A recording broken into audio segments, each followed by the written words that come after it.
नमस्कार दर्शकों, स्वागत है आप सभी का हमारे इस पॉडकास्ट में।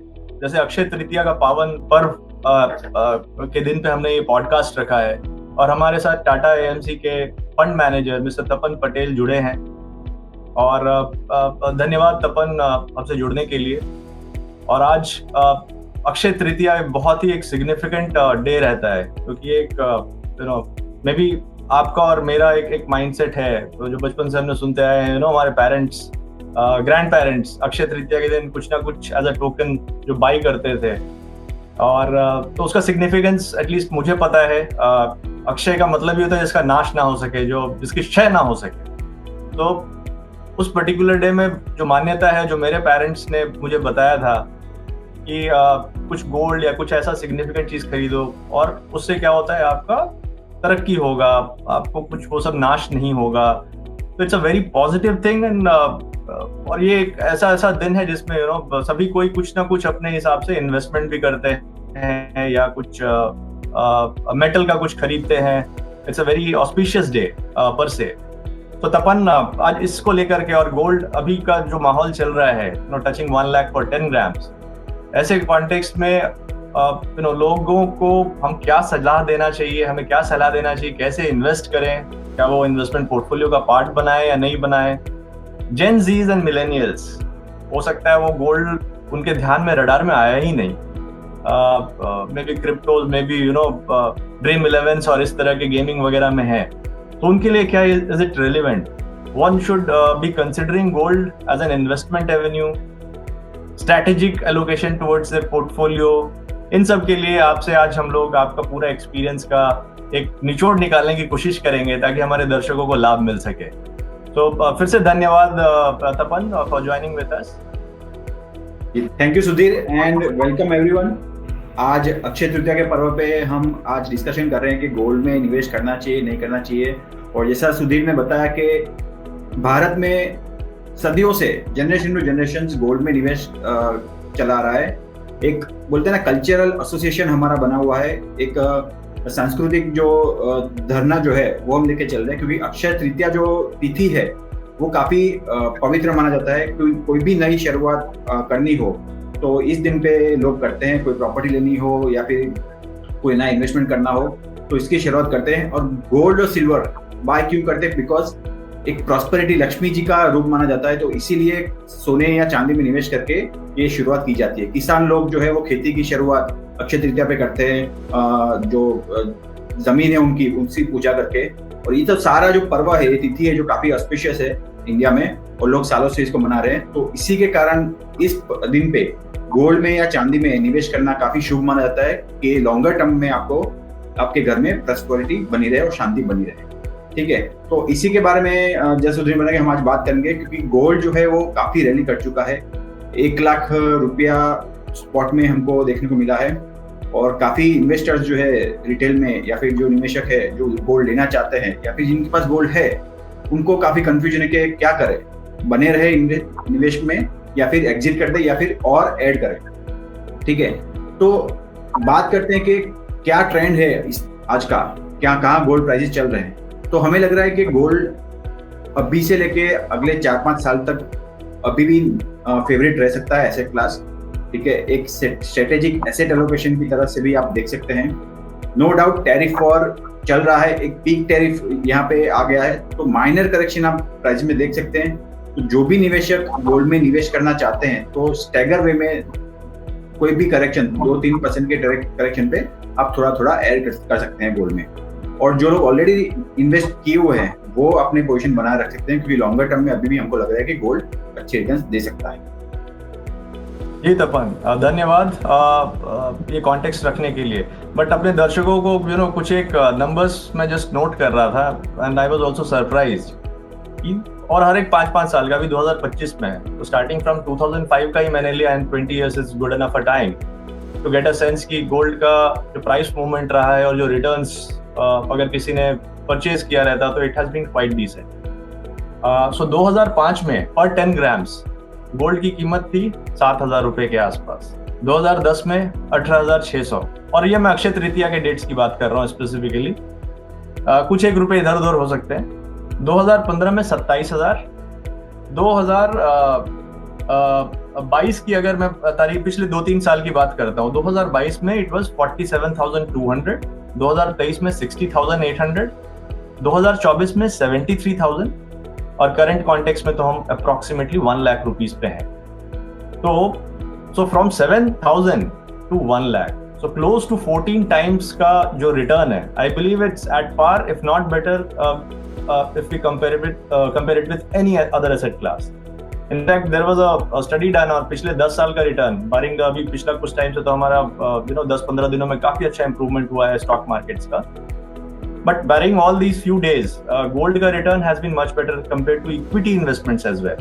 So this is something जो किसी को भी इन्वेस्टमेंट की तरफ क्योंकि होता क्या है कि रिटर्न मेरे को ज्यादा आ रहा है and gold being the safest asset, तो ये एक बहुत ही एक अच्छा एक ऑल्टरनेट एवेन्यू दिख रहा है।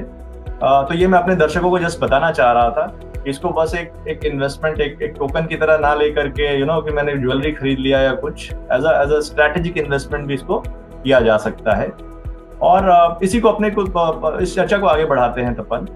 तो अभी जो कॉन्टेक्स्ट चल रहा है, तो 1 lakh rupees for 10 gram, it looks एकदम होता है ना कि 10 ग्राम के लिए 1 लाख रुपए। आप इसको कैसे देखते हैं और लोगों को आप क्या सलाह देंगे कि क्या इन्वेस्टमेंट, जैसे आपने बताया कि छोटा मोटा करेक्शन, बट स्टिल अगर 97,000-98,000 आता है तो क्या is it worth it investing at such high rates? जी बिल्कुल, जैसा आपने बताया कि 2005 से लेके अभी तक के गोल्ड के रिटर्न्स जो है लगभग 14 टाइम्स हो गए हैं। और अब 100 साल की भी हिस्ट्री आप गोल्ड प्राइस की अगर ले गए इंडिया में स्पॉट में, तो आपको कभी भी रिपीटेड प्राइस नहीं देखने को मिलेगा।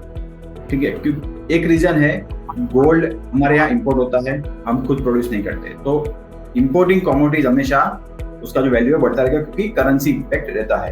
तो 2005 से लेके 8 तक आपको स्टेबिलिटी देखने को मिली होगी। 2008 से जब ग्लोबल फाइनेंशियल क्राइसिस शुरू हुआ, रिसेशन आया था यूएस में, तो वहां से प्राइस में एकदम से रैली देखने को मिली थी। और 2016 से लेके 25 का अगर ट्रेंड देखे तो एक स्ट्रक्चरल चेंज यहाँ पे ग्लोबल ट्रेडिंग सिस्टम में देखने को मिला है, ग्लोबल इकोनॉमी में। क्योंकि 2016 में ट्रम्प की फर्स्ट प्रेसिडेंसी थी, वहां से ट्रेड वॉर शुरू हुई और तब से लेके अभी तक काफी ग्लोबल लेवल पे इम्बैलेंसेस हुए हैं। जियोपॉलिटिकल लेवल की अगर बात करें तो कोविड आया, बाद में फिर से रशिया यूक्रेन वॉर आ गया, अगेन ट्रम्प का सेकेंड टर्म आ गया प्रेसिडेंसी और नया ट्रेड वॉर शुरू हुआ है। तो ये सारी चीजें जो है इम्पैक्ट की हुई है गोल्ड के प्राइसेस में। अलग से जो इंडिया में जो कंटिन्यूस इन्वेस्टमेंट चालू है, जैसे हमने बात की कल्चरल वैल्यू है यहाँ पे, और जो हेज अगेंस्ट इन्फ्लेशन है या फिर वैल्यू प्रोटेक्शन है और डाइवर्सिफिकेशन है। तो वन इज जियोपॉलिटिकल फैक्टर्स के सेफ हेवन डिमांड है, सेकेंड थिंग जो डाइवर्सिफिकेशन है वो चीज फैक्टरिंग कर रही है, और दूसरा जो वैल्यू प्रोटेक्शन, ये पोर्टफोलियो में एज अ स्ट्रेटेजिक एलोकेशन लोग इन्वेस्ट करते जा रहे हैं सालों से। ये सारी चीजें जो है वो गोल्ड के डिमांड को अभी इम्पैक्ट कर रही है, जिसके कारण उनको अच्छे रिटर्न्स देखने को मिले हैं। अभी ये लेवल पे क्या करना चाहिए, तो अगेन जैसा मैंने बताया कि एक माइनर करेक्शन आ सकता है, तो जिसको भी करंट लेवल से इन्वेस्ट करने का सोच रहे हैं करेक्शन का वेट करें, क्योंकि हमें लग रहा है कि टैरिफ जो वॉर चल रहा है कुछ ना कुछ 1-2 महीने में डील क्रैक हो सकती है। तो जिसका जो रिस्क प्रीमियम अभी ऐड हुआ है वो शायद इसमें प्राइस में कम हो सकता है, तो आपको एक बेटर प्राइस मिल सकता है ऐड करने के लिए। तो स्टैगर वे में आप निवेश कर सकते हैं। करंट लेवल से भी आप 2-3% फॉल आता जाता है, तो आप उसमें गोल्ड में निवेश चालू कर सकते हैं। जो इन्वेस्टमेंट ऑलरेडी है उसमें आप बने रख सकते हैं, अगर और इनफ्लो है तो आप डेफिनेटली नया बाय कर सकते हैं। जी धन्यवाद तपन। बट इसमें एक सेंटिमेंट का, क्योंकि अक्षय तृतीया एक ऐसा ऑस्पिशियस डे है, इसमें सेंटिमेंट ही आता है, तो ऐसा हमारे दर्शकों को आप बता रही है, क्योंकि शायद ये सुनने में भी आता है कि अक्षय तृतीया तक प्राइस जो है गोल्ड का वो एकदम बढ़ा रहता है, उसके ठीक अगले कुछ दिनों में प्राइस करेक्शन आती है।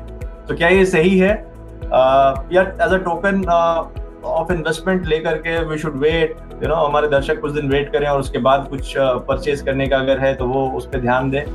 आपका एक्सपीरियंस क्या कहता है इसमें? बिल्कुल, जब भी ऐसा कोई संजोग आता है, जैसे अक्षय तृतीया हो गया या फिर फेस्टिवल डिमांड आ गई, धनतेरस आ गया दिवाली का टाइम, तभी क्या होता है स्पॉट मार्केट में गोल्ड की डिमांड बढ़ जाती है। इसके कारण प्राइसेस में थोड़ी टाइटनेस आ जाती है, थोड़ा प्रीमियम ऐड हो जाता है, जिसके कारण हमको इन दिनों में प्राइसेस महंगे लगते हैं, प्राइसेस बढ़ जाते हैं। तो आज का भी वही है कि अगर अक्षय तृतीया में किसी को इन्वेस्ट करना है, प्राइसेस ऑलरेडी 1 लाख से थोड़ा तो करेक्ट हो चुका है, 2-3% करेक्ट हो चुकी है, तो एज ए टोकन या फिर कुछ अमाउंट आप एज ए ऑस्पिशियस डे आप ले सकते हैं, निवेश चालू कर सकते हैं। जैसा मैंने बताया कि स्टैगर वे में और इन्वेस्टमेंट आप अगर प्राइस में और करेक्शन आए तो आप कंटिन्यू रख सकते हैं, लेकिन एज ए अक्षय तृतीया का इन्वेस्टमेंट जो अगर देखें हम as a prosperity, as a new beginning, आप डेफिनेटली ये लेवल पे थोड़ा इन्वेस्टमेंट शुरू कर सकते हैं। जी धन्यवाद तपन। इस पे एक और बात बताएं तपन, अभी ETF हमने काफी सुना है, गोल्ड ETFs, और तो ये इन्वेस्टमेंट कैसे होता है? और एक तो हुआ जो पारंपरिक तरीका जो हिस्टोरिकली जो आता है कि हम या तो गोल्ड कॉइन्स खरीदा या ज्वेलरीज वगैरह खरीद लिया। तो डिजिटल इन्वेस्टमेंट पर से अगर हमारे दर्शकों को करना है तो वो कैसे करते हैं? एक बार आप उसके बारे में थोड़ा सा हमें उस पर प्रकाश डालें। यस, तो देखिए पिछले कई सालों में गवर्नमेंट की तरफ से काफी प्रयत्न हुए हैं नया प्रोडक्ट्स लाने के लिए गोल्ड के लिए, क्योंकि जो निवेशक सिर्फ फिजिकल गोल्ड लेके इन्वेस्ट करते थे वहाँ पे काफी रिस्क एसोसिएटेड था। तो गवर्नमेंट ने भी कई ऑप्शंस यहाँ पे लाए हैं कि डिजिटल फॉर्म में भी गोल्ड को होल्ड रखा जाए, क्योंकि जो गोल्ड का इम्पोर्ट है वो भी एक थोड़ा लिमिटेशन वहाँ पे आ जाए, तो गवर्नमेंट का जो इम्पोर्ट बर्डन है वो थोड़ा कम हो जाए। गवर्नमेंट ने सोवरेन गोल्ड बॉन्ड भी लॉन्च किए थे और डिजिटल गोल्ड भी यहाँ पे एक ऑप्शन नया अभी उभर के आ रहा है। तो ये सारे ऑप्शन जो है वो निवेशक के लिए काफी ओपन है कि जहाँ पे आप कोई भी आपका जो पसंदीदा है, जो आपका कंफर्ट है, इन्वेस्टमेंट गोल पूरा कर रहा है, वहाँ पे आप निवेश कर सकते हैं। अगर कंपैरिजन करें फिजिकल गोल्ड और गोल्ड ETFs की, तो हमें लग रहा है कि कॉस्ट एफिशिएंसी वाइज या फिर सिक्योरिटी वाइज गोल्ड ETF एक बेटर ऑप्शन रहेगा। फिजिकल गोल्ड में आपको प्योरिटी की चिंता रहेगी, सेकेंड थिंग होगा आपका स्टोरेज कॉस्ट रहेगा, ठीक है, और अगर छोटा क्वांटिटी कुछ ले रहे हैं इन ज्वेलरी फॉर्म और इवन स्मॉल कॉइन और बार, तो वहाँ पे आपको मेकिंग चार्जेस पे करना पड़ता है। जबकि गोल्ड ETF जो है वो आपके डीमेट अकाउंट में रहेगा उसका वैल्यू, तो प्योरिटी की कोई चिंता नहीं है।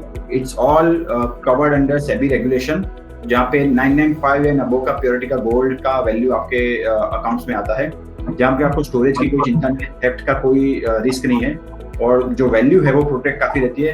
रिटर्न जो है वो सिमिलर फिजिकल गोल्ड का ही रहता है, बिकॉज गोल्ड ETF में जो भी निवेश होता है वो फिजिकल गोल्ड के सामने ही होता है, फिजिकल गोल्ड के सामने ही यूनिट्स क्रिएट होते हैं और इन्वेस्टर्स के अकाउंट में जमा किए जाते हैं। तो काफी सेफ प्रोडक्ट है gold ETF compare to physical gold. जी धन्यवाद। और मैं ये मौका लेना चाहूंगा अपने दर्शकों को इन्फॉर्म करने के लिए कि 5 पैसा एज अ प्लेटफॉर्म आप यहाँ पे आके गोल्ड ETF में इन्वेस्ट कर सकते हैं। ETF सेक्शन में आके आप गोल्ड ETF आप सर्च करेंगे, वहाँ पे टाटा का gold ETF you will be able to see and then you can start investing.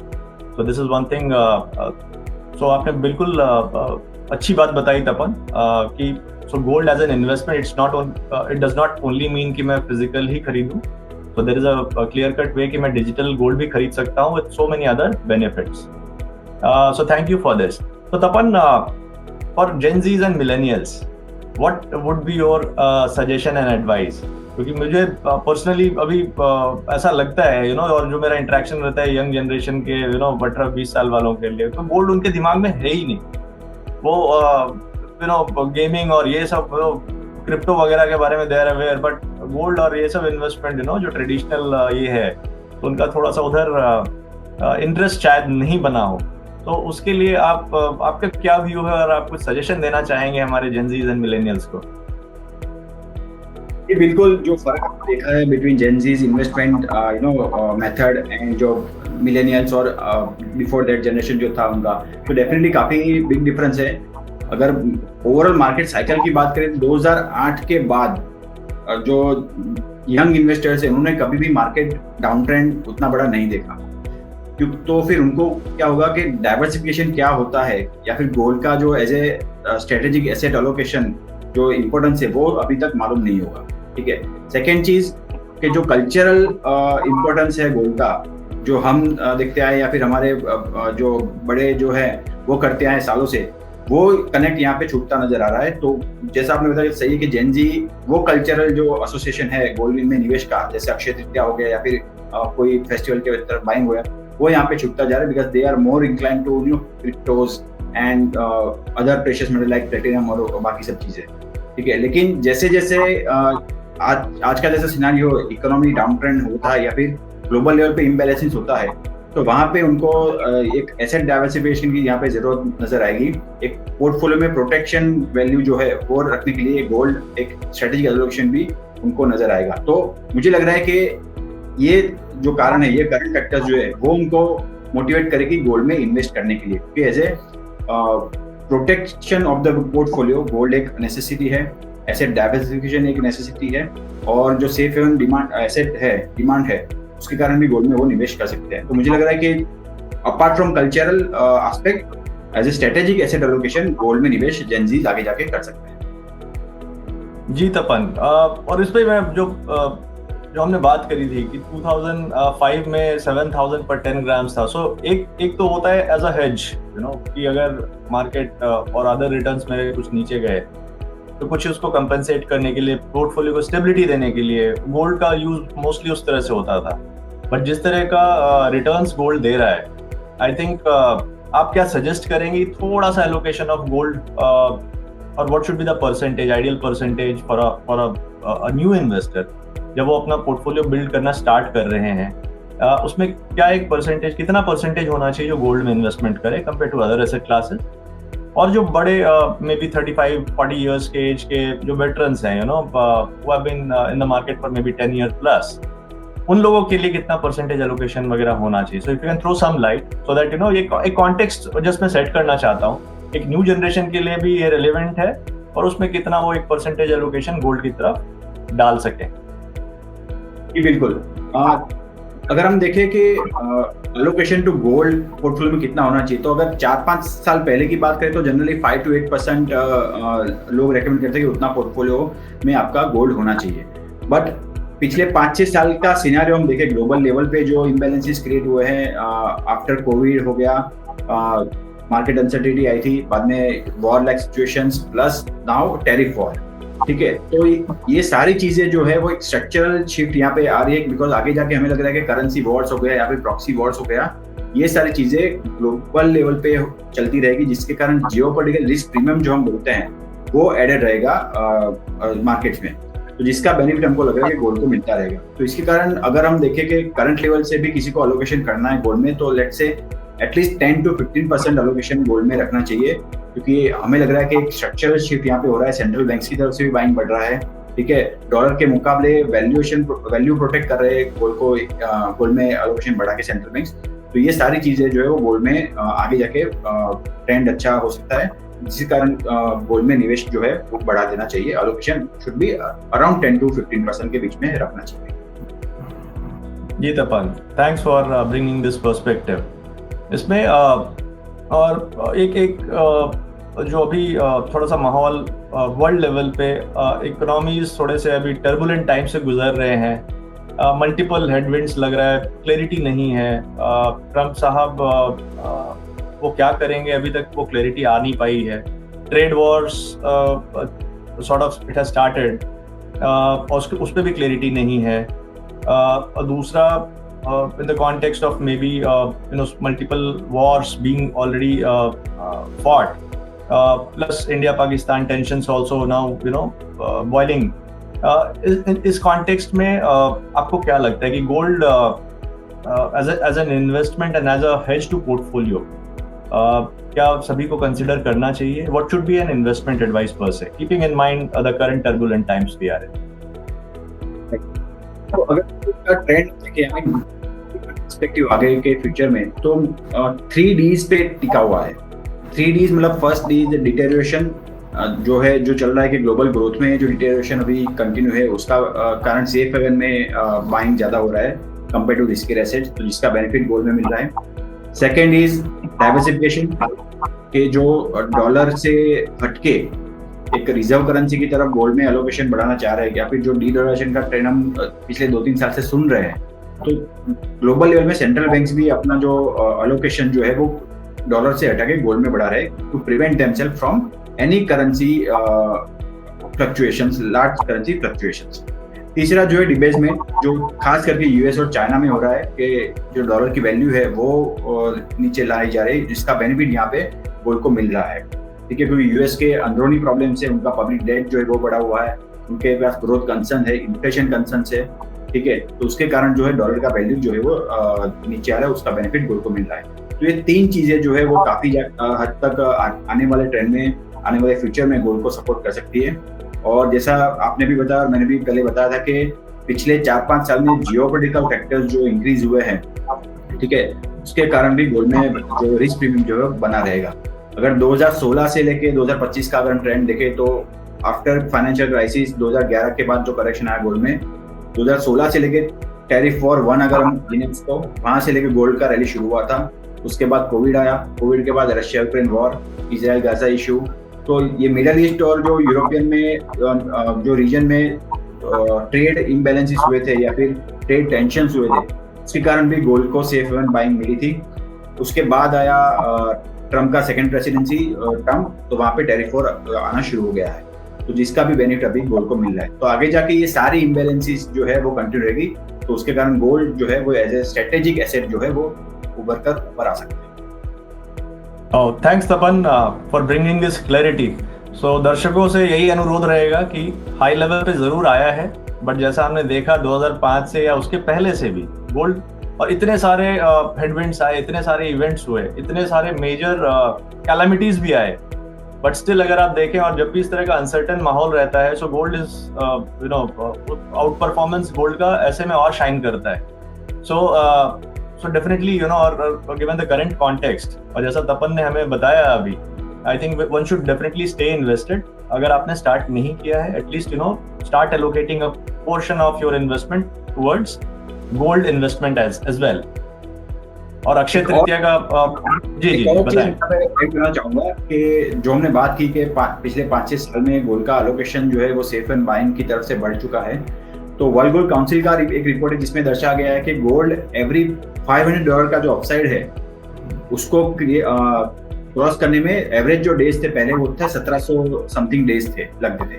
Recently जो वो नंबर जो है average days to cross 500 mark वो हो गए 200 प्लस समथिंग, तो वो गैप जो है टाइम पीरियड जो है वो काफी नैरो हो गया है, तो जिसके कारण गोल्ड जो है काफी तेजी से इंक्रीमेंटल $500 जो है क्रॉस कर रहा है।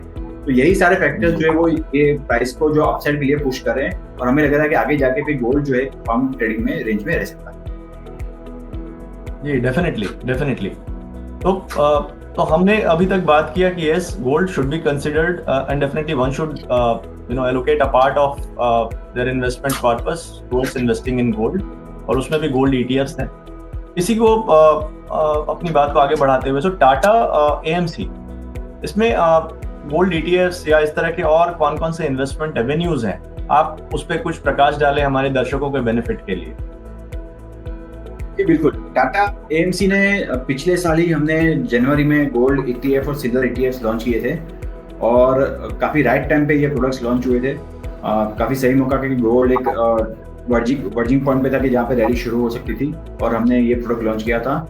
और एक बेनिफिट जो है वो रिटेल इन्वेस्टर्स के ये कि टाटा गोल्ड ETF का यूनिट आपको 1 मिलीग्राम का प्राइस पे मिलेगा, तो काफी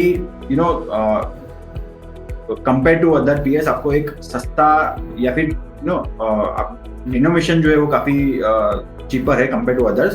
तो आप मिनिमम 100 रुपए से भी आप इन्वेस्टमेंट करना चाहे तो यहाँ पे कर सकते हैं। और पिछले 1 साल में we were one of the top performing ETFs in gold. अगर आप कंपेयर करें तो एक बेनिफिट टाटा गोल्ड ETF में इन्वेस्ट करने का आपको ये रहेगा। वाह, तो 100 रुपए का इन्वेस्टमेंट भी अगर किसी को करना है सो वो भी एक पॉसिबिलिटी है अभी। 100 रुपए में मुझे लगता है कि कोई गोल्ड का कोई ज्वेलरी अगर कोई खरीदने जाए तो 100 रुपए में कुछ मिलेगा। जी बिल्कुल, अभी मुझे लगता है 10,000 में जी। यस, 1 मिलीग्राम पर यूनिट का अगर आप वैल्यू देखें तो आज की तारीख में लगभग 9.45 होगा। किसी को अगर लेना भी है, 1 यूनिट भी लेना है, तो विद इन 10 रुपीज में आप गोल्ड आप एज ए ओन कर सकते हो एसेट। तो छोटे से छोटा निवेशक भी गोल्ड ETF में, टाटा गोल्ड ETF में इन्वेस्ट कर सकता है। Apart from gold, Tata mutual fund की तरफ से apart from gold, Tata mutual fund की तरफ से जो गोल्ड रिलेटेड जो फंड्स है वो है Tata multi asset opportunities fund. Multi asset category में हमारा ये एक अच्छा प्रयास है कि निवेशकों को जो मल्टी एसेट का जो फेवर है वो दिया जाए। जो निवेशक स्टेबिलिटी और सेफ्टी देख रहे हैं तो हम Tata multi asset opportunities fund द्वारा हम ये प्रोवाइड करते हैं। And we are the pioneer in this segment के जो सेबी ने अलाउड किया है अप टू 30% कमोडिटी सेगमेंट, तो हम 25% पूरा यूटिलाइज करते हैं, जहाँ पे हम गोल्ड, सिल्वर और बाकी कमोडिटीज में भी निवेश करते हैं, और उसका जो रिटर्न है वो इन्वेस्टर्स को प्रोवाइड होता है, जिसके कारण उनको काफी अच्छा डाइवर्सिफिकेशन मिलता है और जो आर्बिट्राज ट्रेड्स या फिर अदर टेक्निकल ट्रेड्स है उसके कारण हमको स्टेबिलिटी और सेफ्टी जो है कंपेयर टू अदर एसेट्स, अगर इक्विटी परफॉर्म नहीं करा तो हमें उसको प्रोटेक्शन मिलता है। तो एक अच्छा बैलेंस फंड यहाँ पे इन्वेस्टर्स को मिल रहा है। वाह, तो ये this is something unique I believe, you know, क्योंकि तो एज एन इन्वेस्टर मुझे ज़्यादा सोचना नहीं है, बैलेंस फंड है और एक पोर्शन मेरा, you guys being the fund managers, मुझे उसमें वो टेंशन नहीं लेना कि मेरे को इतना एलोकेशन यू नो गोल्ड में करना है। So I have to decide on that fund. और specifically if I ask, so why Tata funds, इसमें कुछ बेनिफिट्स आप हमें बताएं टाटा फंड्स के बारे में, why one should consider and you know invest through Tata funds. जी, तो जैसा मैंने बताया कि टाटा गोल्ड फंड जो है उसका मेन एडवांटेज आपको रहेगा कि छोटे से छोटे अमाउंट के साथ आप इसमें इन्वेस्टमेंट शुरू कर सकते हैं। 1 यूनिट का आपको 1 मिलीग्राम उसमें वेट है, तो आपको महज विदिन 10 रुपीज में आप इन्वेस्टमेंट यहाँ पे आप कर सकते हैं। 1 यूनिट आप गोल्ड का ओन कर सकते हैं, ये एक बेनिफिट है। प्लस अगर आप देखें तो एक्सपेंस रेशियो वाइज भी we are very cost efficient. इसमें सिर्फ आपको अगर डीमेट है आपके पास या फिर आप म्यूचुअल फंड थ्रू भी करना चाहें तो आप कर सकते हैं। डीमेट अगर रहेगा तो आप डायरेक्ट मार्केट से ले सकते हैं। अगर आप म्यूचुअल फंड थ्रू, अगर आप गोल्ड ETF FOF में करना चाहे इन्वेस्ट, तो आप सीधा म्यूचुअल फंड थ्रू कर सकते हैं, जहाँ आपको at the end of the day आपको NAV जो है उसके ऊपर आपको यूनिट एलोकेशन होगा। जी धन्यवाद तपन।